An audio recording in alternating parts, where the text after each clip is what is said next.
amados, a paz do Senhor Jesus. Nós vamos para mais um vídeo aula do nosso seminário teológico do IBPC, trabalhando a apostila número 1, a matéria Evangelhos Sinóticos, e nós vamos prosseguir na página 353, dando prosseguimento. Nós vamos falar do filósofo Pitágoras, que viveu de 580 a 500 a.C., conhecido pelo teorema que leva o seu nome. Pitágoras era um filósofo grego e místico. Ele pode ter sido fundador de uma seita religiosa. Quando Platão era jovem, Pitágoras já era uma figura legendária e misteriosa. Foi o criador do pitagorismo, sistema de filosofia que perdurou por muitos séculos.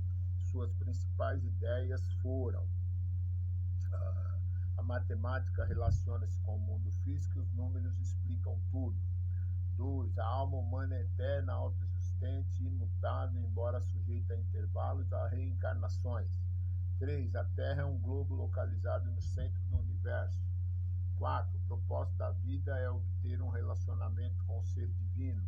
A crença em Deus é a base para todas as coisas.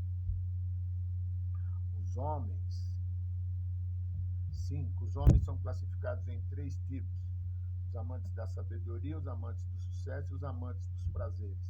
A primeira dessa categoria é formada por indivíduos superiores que estão caminhando para a salvação. Terceiro, Heráclito viveu de 540 a 475 a.C. Um filósofo grego nascido em Éfeso, foi um dos mais brilhantes filósofos pré-socráticos. Ele recebeu algumas alcunhas como filósofo chorão. Quarto, Protágoras, 480 a 410 a.C., filósofo grego, nasceu em Trácia e é considerado um dos mais importantes sofistas, quer dizer, sábio. Foi conselheiro de Péricles, que por sua vez aconselhava políticos. Protágoras foi nomeado por Péricles para formular um código legal para a colônia ateniense de Turim, na Itália. Foi professor em Atenas e tinha como princípio básico a célebre frase: o homem é a medida de todas as coisas, daquelas que são enquanto são e daquelas que não são enquanto não são.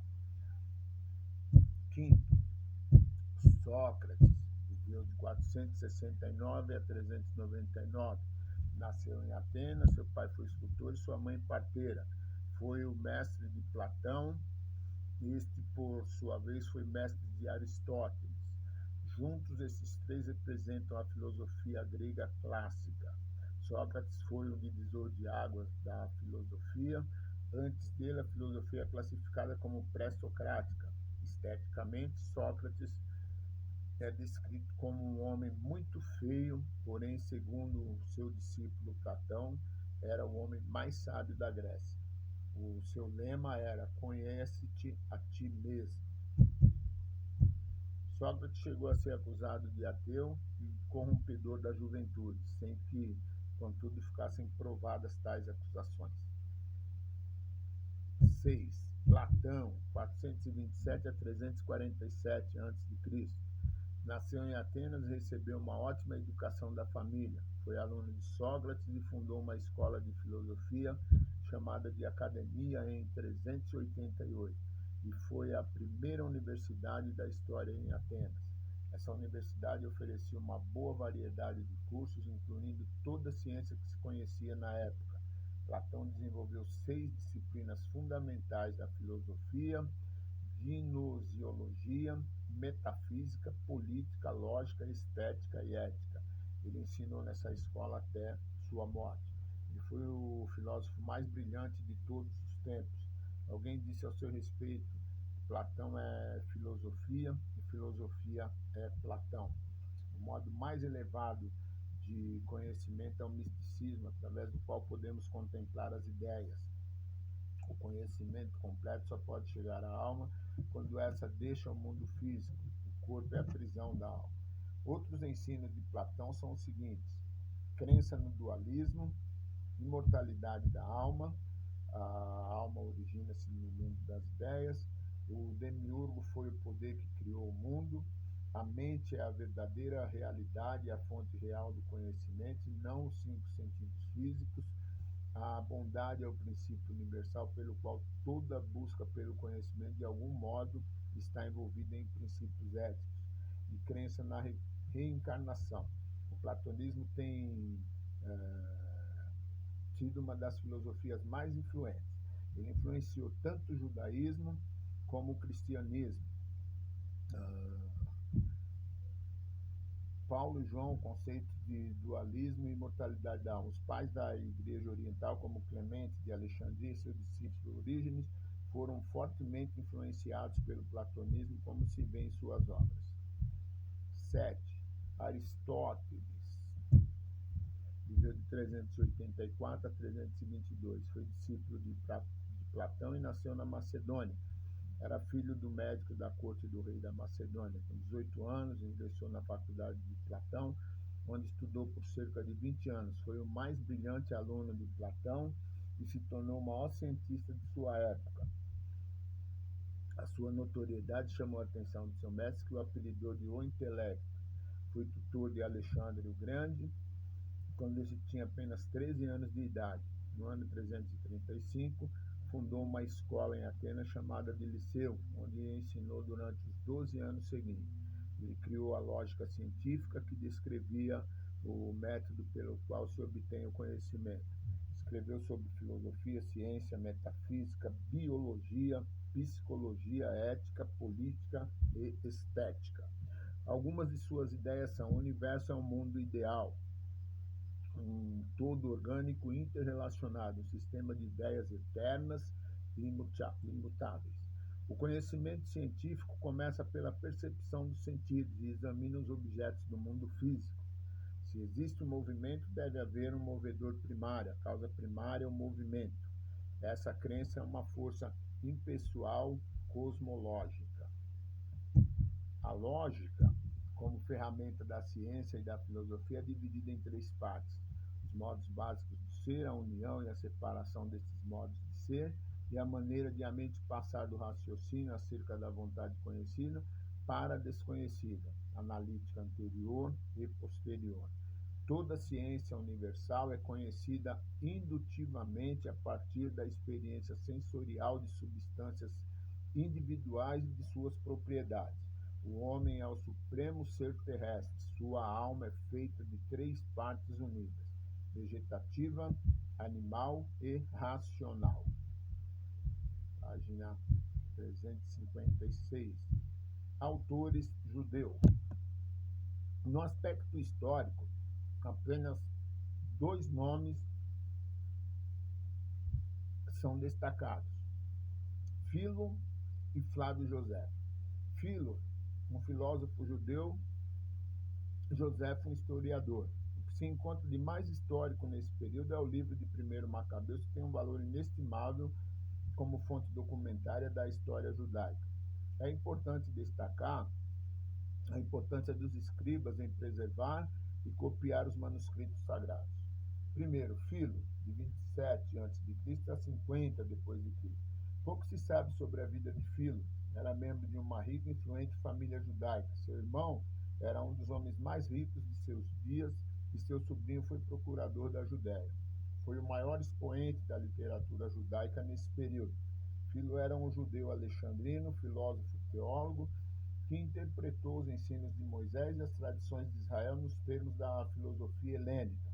Influenciado pela escola alexandrina, fez uma interpretação alegórica da Septuaginta e usou o conceito do termo logos para explicar como o Deus transcendental, criou e sustenta o mundo. Os personagens e os eventos históricos do Antigo Testamento se tornaram para ele conceitos abstratos. Flávio Josefo, segundo. Flávio Josefo, de 37 a 38 d.C. a 100 d.C. Foi um historiador judeu, filho de um sacerdote chamado Matias, da ordem de Joiaribe, conforme 1 Crônicas 24:7. Seu nome primitivo era Joseph, que nele latinizou, acrescentando a terminação us, e tomou o sobrenome Flávio, da família do imperador Vespasiano, cujos filhos Tito e Domiciano tinham Joséfo em alta estima. Na juventude, esteve envolvido com os essênios e aos 19 anos se tornou fariseu. Em 66, na ocasião da Guerra Judaico-Romana, foi designado governador da Galiléia. Ele se opôs à revolta dos judeus e procurou convencê-los a desistir da guerra e se submeter aos romanos. A sua atitude contra a guerra atraiu o favor de Vespasiano e, a partir daí, José esteve em campanha militar juntamente com Tito, tornando-se assim um adversário de seu próprio povo, para quem ele foi considerado um traidor. Após a queda de Jerusalém, no ano 70, José recebeu a cidadania romana pela sua contribuição ao império, passou a viver como pensionista do imperador e, nessa oportunidade, adquiriu o nome pessoal Flávio, de origem latina, e se tornou Flávio José. José foi contemporâneo de Paulo, dos apóstolos e do desenvolvimento do cristianismo. Ele escreveu obras importantes. A História da Guerra dos Judeus foi sua primeira obra, entre 75 e 79, em 7 volumes. Os escritos de José são a principal fonte informativa sobre o mundo greco-romano no período entre os anos 100 e antes de Cristo e 100 depois de Cristo. Suas informações históricas e geográficas são importantes e têm sido comprovadas em alguns manuscritos encontrados em Corã e Massada. Autores latinos. Nesse período que estamos estudando, não houve um autor latino que mereça qualquer destaque. Alguns deles, dos mais importantes, surgiram no primeiro século da era cristã e no início do segundo. Iremos abordar de forma sucinta a vida de Tácito, Plínio, moço de Suetônio, e as referências que eles fazem a Jesus e ao cristianismo são parcos e discriminatórios. Primeiro Tácito, 55 depois de Cristo a 117 depois de Cristo. Ele foi talvez o historiador mais importante daquele tempo e nasceu quando Paulo estava terminando seu ministério e escrevia suas cartas mais importantes. A obra mais importante de Tácito são os Anais, que cobrem o período da morte do imperador Augusto, no ano 14 depois de Cristo. Em seus Anais, Tácito afirma o seguinte: o nome deles, isto é, dos cristãos, vem de Cristo, que foi executado por Pôncio Pilato, governador da Galiléia, durante o governo de Tibério, citado por Osmundo Miranda. O aspecto positivo desse registro é que o historiador latino reconhece a história narrada pelos evangelhos a respeito da crucificação de Cristo por Pôncio Pilatos no período da história romana, 26 a 36. De positivo também se destaca o fato de que ele reconheceu que os cristãos serviram de bode expiatório de Nero. Plínio, o moço, 62 a 113 depois de Cristo. Plínio foi governador da Bitínia e foi cognominado de o moço por ser contemporâneo mais jovem de Plínio, o velho, que era seu tio. Ele chegou a perseguir os cristãos em Bitínia e em Ponto, na Ásia. Escreveu epistolar e cartas em 10 volumes, totalizando 370 delas, escritas num excelente estilo literário. Numa destas cartas, a de número 96, Plínio fala sobre como tratava os cristãos. Ele se queixa dessa carta endereçada ao imperador Trajano, de que os templos pagãos estavam vazios porque os frequentadores haviam se convertido ao cristianismo. Ele informa ao imperador que os cristãos cantavam hinos de louvor a Cristo como se ele fosse um deus. O Suetônio, 70 a 160 depois de Cristo. Nasceu em Roma e foi um dos mais famosos escritores romanos. Foi secretário particular do imperador Adriano e escreveu muitas obras, das quais as mais importantes foi a vida dos 12 Césares. Essa obra, que sobrevive até hoje, é uma historiografia romana de grande valor histórico, que abrange a história do período de Júlio César até Domiciano.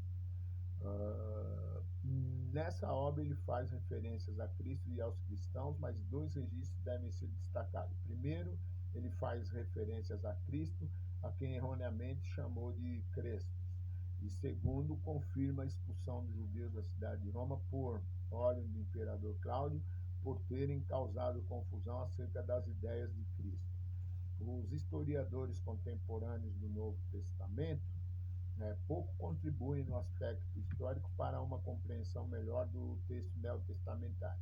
A análise de Jesus e do cristianismo é feita de uma perspectiva puramente histórica e crítica, pelo fato de Jesus ter sido condenado pelas autoridades romanas e também o cristianismo foi considerado uma religião ilícita. De todos os testemunhos históricos extra-bíblicos, talvez o mais importante seja o de Tácito, que registrou a execução de Jesus pelo governador Pôncio Pilatos. Informação compatível com a narrativa da paixão, feita pelo historiador evangelista Lucas. Página 150. Bom, nós paramos na página 158 e retomamos na página 159 com o problema sinótico. Deus abençoe, boas aulas e façam as recapitulações.